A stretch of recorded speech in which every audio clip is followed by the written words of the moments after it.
the books that I read in my very early days of loss, specifically to the loss of my first son, Emmett, that I really connected with and that I felt really seen by are The Year of Magical Thinking by Joan Didion. And I read it 3 months after my son died. And it's incredible because that book is about the loss of her husband of forever, I don't know, 40, 50, I can't, whatever. They've been together forever and he died, and this is a book about her loss. And so that's a very different relationship than my baby who was a day old.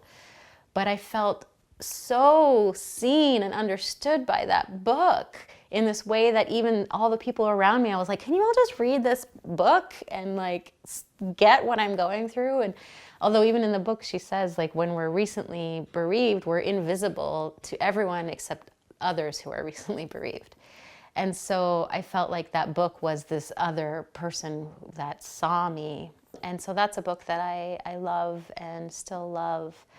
And then there was also, and there's a lot of nonfiction about loss, but I started to find ways that it was actually